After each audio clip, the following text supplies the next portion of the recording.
Durante muitos anos, o mercado ele vem repetindo a mesma pergunta como se fosse algo muito simples. O que importa mais na contratação? É a cultura ou é a habilidade técnica do profissional que vai trabalhar em determinada área? E quase sempre a resposta ela vem pronta, bonita, até de forma confortável. Só que a gente precisa ver os dois pontos. E aqui no canal Produto On, a gente não aceita a resposta fácil para um problema que talvez ele seja muito complexo nessa hora da contratação. E hoje eu quero discutir com você essa tensão do jeito certo em romantizar a cultura sem diminuir a cultura, sem diminuir a parte técnica e sem fingir que contratar pessoas é um exercício neutro. Porque a verdade é que errar nesse equilíbrio custa muito caro. Vai custar produto, custa time e principalmente custa o futuro do seu produto. Então, bora lá para essa conversa difícil?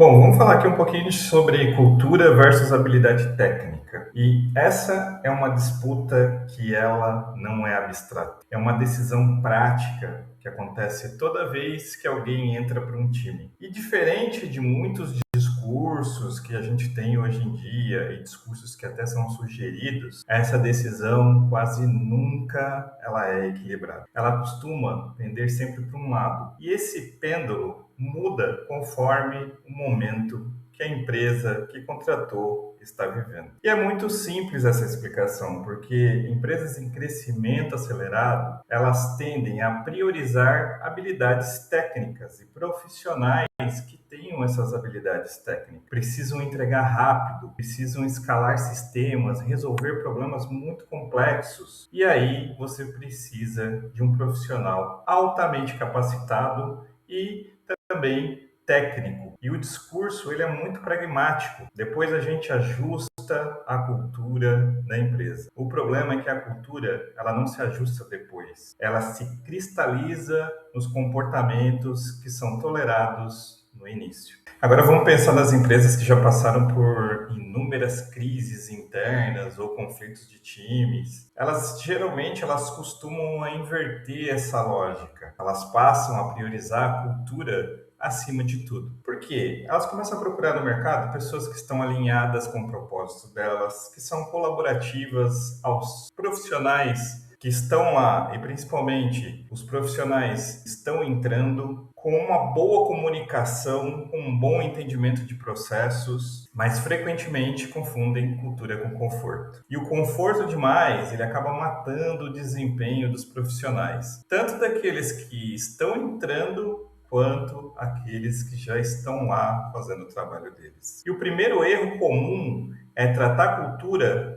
como algo subjetivo e técnico, como algo objetivo, vamos dizer assim. Técnica é mensurável, testável, observável. Cultura, ela parece meio nebulosa naquele processo que a gente conhece. Mas isso é uma ilusão, porque cultura também é concreta. Ela aparece em decisões, conflitos, prioridades e no jeito como o trabalho é feito quando ninguém está olhando. Quando alguém extremamente técnico entra em um time, ele destrói um pouco a dinâmica daquele time, a vivência de como aquele time está. O problema às vezes não é nem a técnica, talvez é a tolerância da liderança. E quando alguém culturalmente incrível não entrega nada de relevante, o problema não é a pessoa, é o critério de contratação que foi levado até aquela pessoa chegar na posição que ela está. Outro erro recorrente é achar que cultura é afinidade pessoal. Gostar das mesmas coisas, falar do mesmo jeito, pensar parecido, isso, gente, não é cultura. Isso é apenas uma ligação entre as pessoas. E essa ligação entre as pessoas, elas podem empobrecer produto, empobrecer debate e principalmente vai aumentar os riscos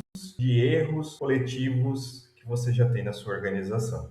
A cultura na prática é como um time lida com desacordo, com pressão, com erro e principalmente com a responsabilidade que ele tem em determinada entrega de produto. E como ele decide quando não existe uma resposta que seja certeira e como ele reage quando o resultado ele não vai vir. Nada disso aparece em entrevistas rasas ou dinâmicas artificiais que alguém faz para você entrar em determinada vaga. Porque, na verdade, a habilidade técnica, por outro lado, não é apenas você saber usar ferramentas, capacidade de você resolver problemas reais dentro de restrições reais. E, principalmente, é você saber priorizar, fazer trade-offs, é você assumir consequências técnicas ao longo do tempo. Técnica sem contexto vai virar uma vaidade. Contexto sem técnica apenas é um discurso muito bonito. E times maduros entendem que técnica sustenta o produto, mas a cultura sustenta o time. Isso precisa estar bem claro para as pessoas que trabalham num time onde ele é maduro. Um produto, ele pode sobreviver algum tempo com decisões técnicas ruins. Isso é normal. Só que um time, ele não sobrevive muito tempo em uma cultura tóxica, mesmo com pessoas brilhantes trabalhando naquele lugar. Existe também um fator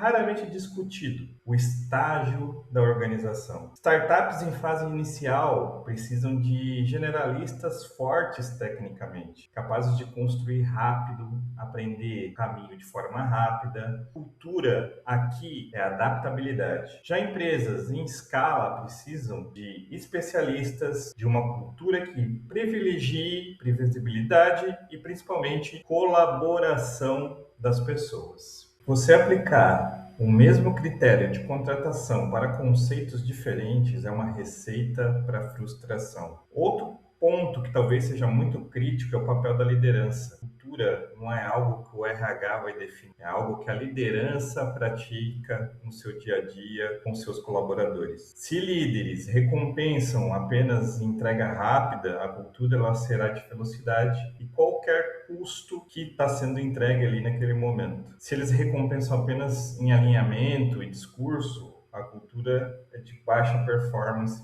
só que disfarçada. Então, você contratar bem exige clareza e essa clareza ela se torna brutal. Clareza sobre o que o time precisa agora, clareza sobre o que não será tolerado, clareza sobre quais comportamentos são valorizados, mesmo quando as pessoas acabam dando mais trabalho. Cultura não substitui habilidade técnica. Habilidade técnica não compensa cultura ruim. Times fortes não escolhem entre uma coisa ou outra.